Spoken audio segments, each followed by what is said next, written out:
Bonjour à tous. Le Premier ministre Patrick Hachi a procédé hier vendredi à l'inauguration de l'hôpital général d'Adjamé, une rénovation qui vient améliorer la prise en charge sanitaire des populations. L'infrastructure réhabilitée s'inscrit dans le cadre du renforcement des conditions de prise en charge des patients, de l'opérationnalisation de la couverture maladie universelle, la CMU, mais aussi du programme hospitalier en cours de réalisation à travers le pays.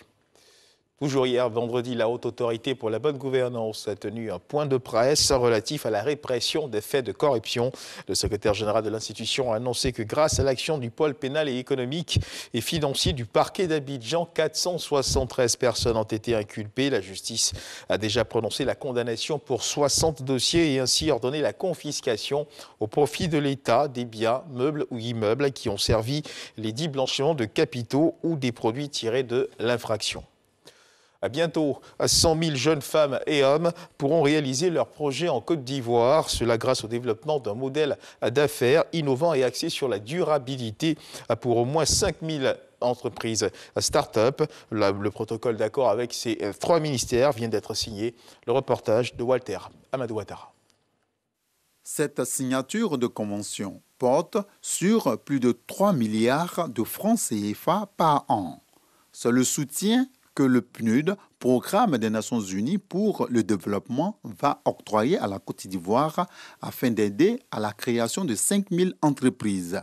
Ces entreprises doivent générer plus de 100 000 emplois pour des jeunes hommes et femmes sur une période de 5 années. Nous n'avons que 3 jours dans la vie.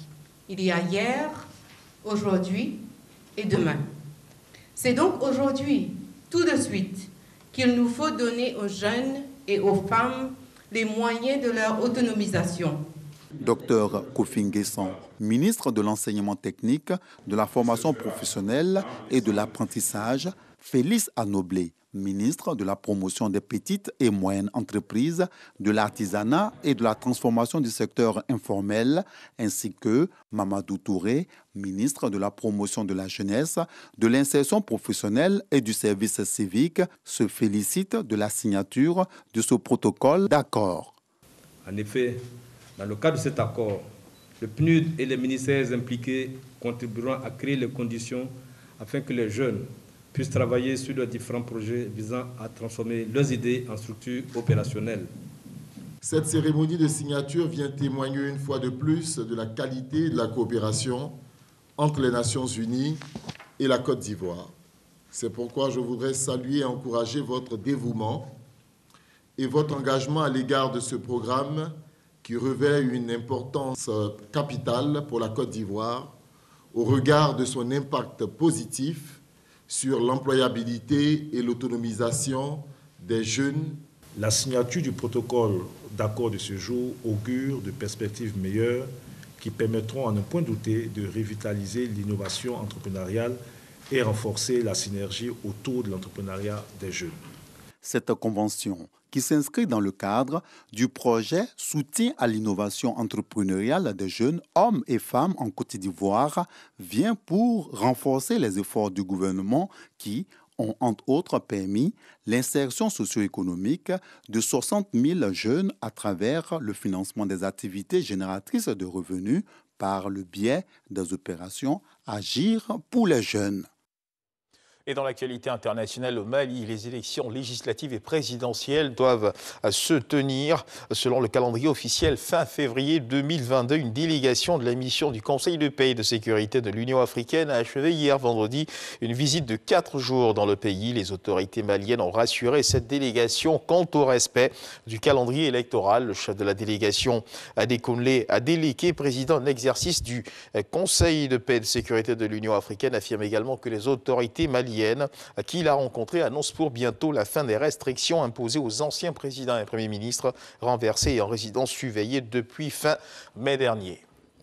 Toujours dans l'actualité internationale en Haïti, les obsèques de Jovenel Moïse, le président haïtien assassiné, auront lieu le 23 juillet dans la ville de Cap-Haïtien. C'est ce qu'a annoncé le gouvernement 9 jours après l'assassinat du dirigeant à son domicile par un commando armé. Son épouse Martine Moïse, blessée pendant l'attaque et hospitalisée à Miami, devrait entrer en Haïti pour assister aux funérailles.